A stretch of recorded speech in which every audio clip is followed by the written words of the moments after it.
home because I'm already in trouble. I get a lot of mail, regular mail, that sometimes I'm 6 or 7 months behind answering it because, well, the reason for it, I get so much mail, and personal mail I don't like for my secretaries to answer it.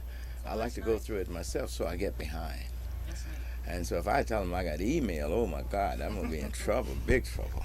Yeah. Are we ready, Bill? Would you forgive me for I take a little sip of this? Right No. And while they're doing that, I'm going to take, this is a little digital camera, I'm going to take some shots of them too. Here. Now I'm ready. Go ahead.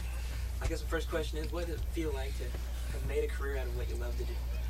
It feels good. It feels real good because it's not every day you have a job that you would do for nothing and you get paid for it. And this is the job that I've had now for over 50 years that I love it. I love it. And I would many times I tease the promoters and tell them I should pay to go on the stage because I enjoy it. I have a good time. Great.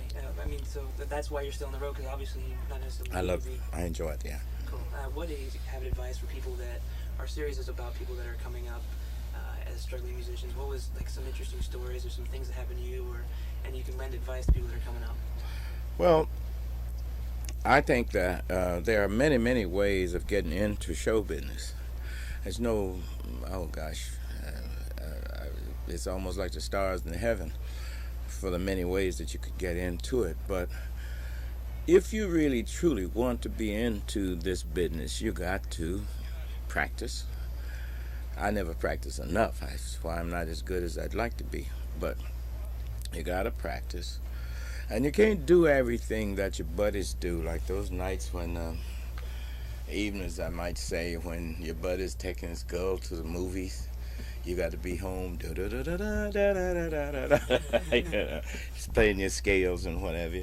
So a lot of the things you'll miss in the beginning, but trust me, in the end, it makes up for everything. When I go on the stage and see the smile on the people, I don't regret one day that I didn't have the fun that everybody else did at that time, because I'm having big fun now when I think people are enjoying it.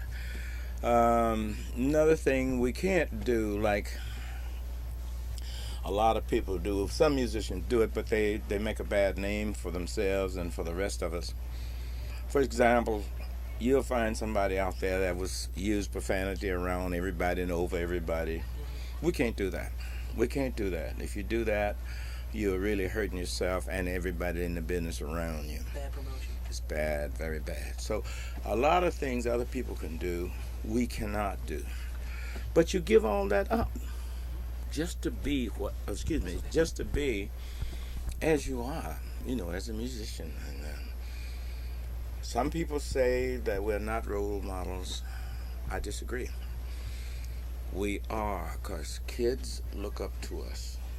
A lot of them want to, if not want to be like us, they want to play like us. They want to be able to get into the business as we are. So yes, we are role models. So there are some things, if we do, others will do. I remember a little story I was told once that, a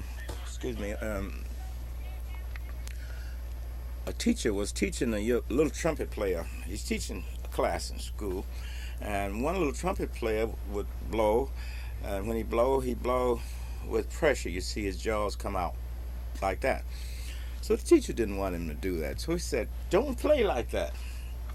And a lot of kids, like some I knew, were smart alecks in school. So the little kid looks at the teacher and say, "Well, Dizzy Gillespie plays like that, with his jaws out like that." And the teacher, wise as he was, looked at him and said, "Son, there's only one Diz Gillespie. In so many words, you can't be that way." So we as musicians have to think along those terms. We just have to. We just have to be like Mother taught you to be all the time.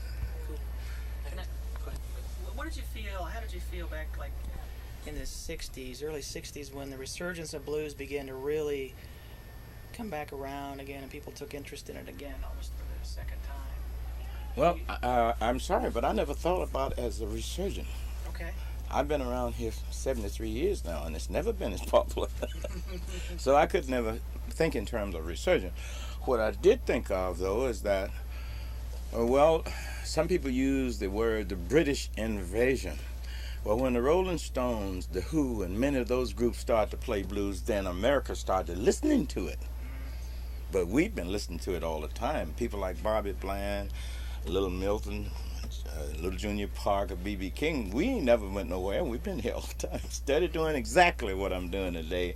Only difference is my book is larger, more songs.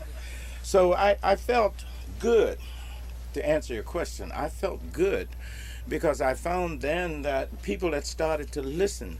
And thank God for those groups that was kind enough to mention our names, started America, especially white America, to listening to. They would say, well, I listened to Muddy Waters, I listened to Jimmy Reed, I listened to B.B. King, and so on. And a lot of the kids started listening to us. Now, one thing more, though, we had a lot of the black kids, which, in my case, when I was young black kids wasn't crazy about me. It was always my age and older. So I still like that, my age and older. Yeah, all right. I appreciate it. Appreciate you stopping by and talking with me.